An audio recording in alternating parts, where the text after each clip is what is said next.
Thank you for joining us this week. This is Michael Mars for the Texas Automotive News Network. This week we've been driving the 2013 Subaru BRZ. This is a new rear-wheel drive platform from the Subaru team. Rolls out on some 17-inch wheels. Has a boxer type engine under the hood and some very nice sports car styling. The interior of the 2013 Subaru BRZ stays true to the sports car concept, with a 3-spoke steering wheel that has some large padded hand grips on it. The gauge package for the driver is straight up front, right in the middle. The largest gauge is the TAC. Bumps up around 6,000 or 7,000 RPM range straight up, so it's easy to identify without a lot of looking. Right below that is the digital readout for the speedometer that makes it easy to keep the two coordinated. The real speedometer is on the left-hand side, large, sweeping, small. It's really don't pay much attention to it whenever I'm driving it. Another convenience we found is the manual adjustments for the headlight running. You can actually adjust the headlights to whatever height you want to go. You can also see here the aluminum pedals and the rest of the controls for the windows. Coming across to the center stack, we find the 6.1-inch screen. This is a touch type screen where we can find the nav system. There's an optional voice activated system for this.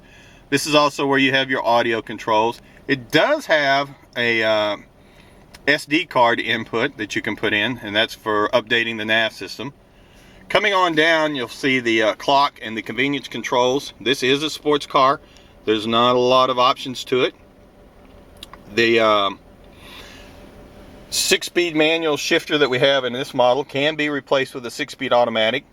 The shifter's got some nice leather wrapping on it, as well as the emergency brake. Right below that, with easy access, is where we find the sport controls and the traction controls. One touch that we can turn off and on real quick, real easy. Looking around the rest of the interior, we've got some metal trimmings. We've got the glove box. Over on the passenger door side, it's easy to see the speakers. There's 9 speakers in the audio system. There's also, right below that window control, a cup holder. As the cup holders in the center console are kind of recessed, actually fall where you might put your elbow, it's a little bit easier for the driver to use the one in the door. As you can see, the door panels and the seats have some large red stitching on the two-tone seat material to kind of give it more of a performance look. Swinging around to the back seat, there's not a lot there. We do have the seats pushed all the way back. If you're pretty tall, you can fit in here easily. Again, more red stitching, performance look.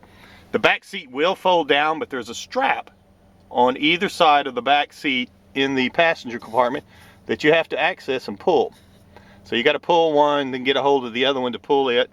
A little bit of a reach around these high back, nice performance type front seats. It's easier to actually go around door to door to do that. But once you do, there's a lot of cargo space that goes to the back of the car. Coming back up to the front, we can see the 2 cup holders that kind of fall underneath the armrest. There's also a 12-volt power supply here. This is a performance car. It is a road type performance car. If you're looking for a red light racer, this is not going to be it. But if you're looking for something to get out on the twisties or maybe get to a local road track, this car can be a lot of fun.